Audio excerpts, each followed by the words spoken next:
Michael Hobbes and the Huffington Post showing once again, they just want viewership. You gotta be so good that they can't ignore you, especially the ones that ain't done shit for you. Yeah, you know exactly what I mean. They stab you in the back and then they ask why you're bleeding. My name is Alan Roberts. This is Everyday Day Fitness. Like, subscribe, and click that notification bell. Share my videos. Thank you very much. This is going to be a low swearing, the no swearing video again because you see Michael Hobbes and Huffington Post on September 25th decided to pander again to the 100 million obese people and the vast majority of people that are overweight and kiss the fat acceptance movement's ass, basically, by releasing an article saying that don't let your doctor fat shame you. First, I would like to point out that if you feel that you can be healthy at every size, if you feel there's nothing wrong at all with being fat or obese, you actually cannot be shamed by it. I feel there's nothing wrong with being bald. I am bald. I don't have bald, I am bald. But I am bald. There's nothing I can do about being bald. And when somebody calls me bald, it is just a descriptor to me. Even if that person means it an insult. If a person calls me bald as an insult, they are way more concerned about losing their own hair than me being bald. Because I don't think it's an insult. It does not affect me negatively because there's no shame in it. There's nothing I can do about it. Even if there would be, I wouldn't do anything about it. My wife loves me bald. I love me bald. Therefore, there's no shame in it. Now, if you actually believed that there was no shame in being fat, if there was no shame in being fat, it wouldn't matter what anybody else thought. You could actually not physically be shamed by it. If you felt that everybody was wrong, that you could be healthy at every size, then you would not be able to be fat shamed. If you felt there was nothing wrong and you were just beautiful fat, then you could not be fat shamed.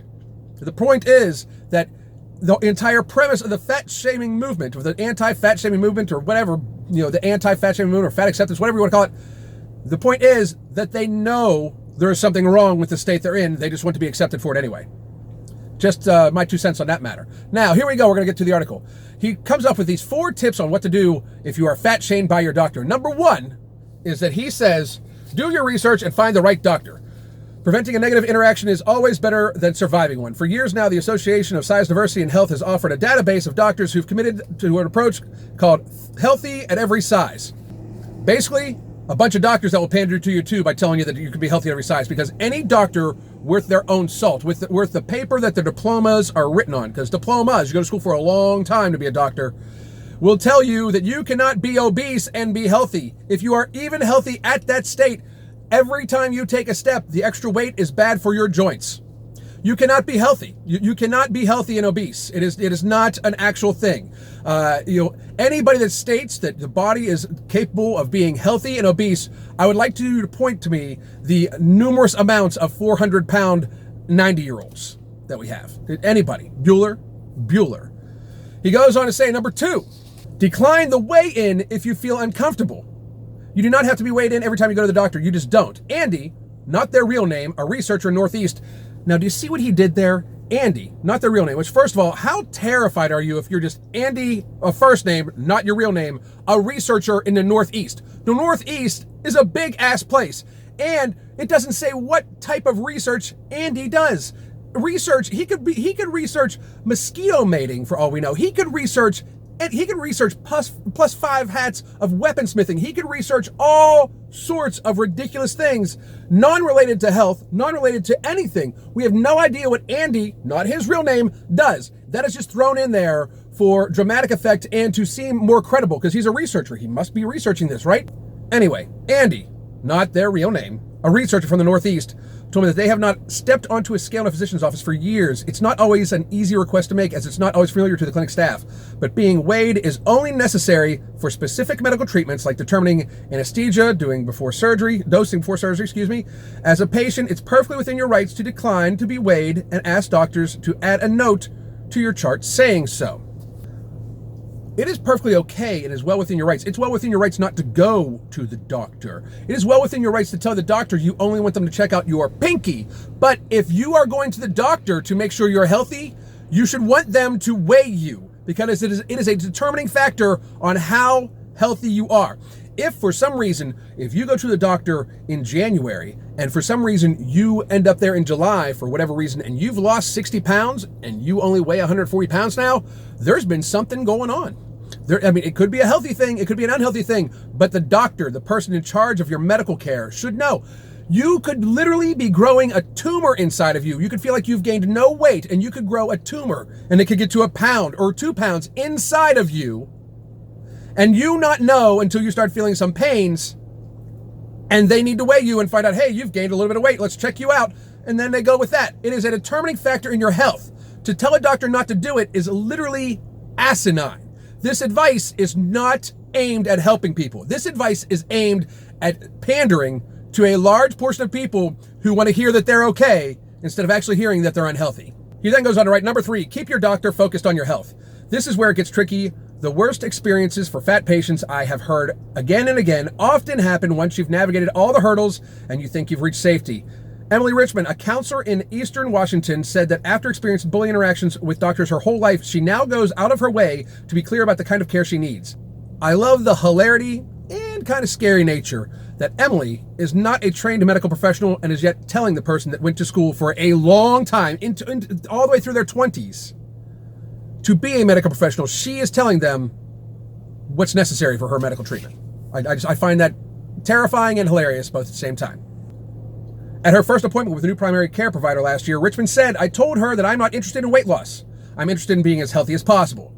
If that's a problem, I'll find another doctor. I cried the whole time I said it. It felt like something dangerous to say. Well, Emily, if by happenstance you actually watched this video, it was very dangerous to say because your medical professional needs to know how much you weigh in order to determine if you are actually healthy or not. You're interested in being as healthy as possible.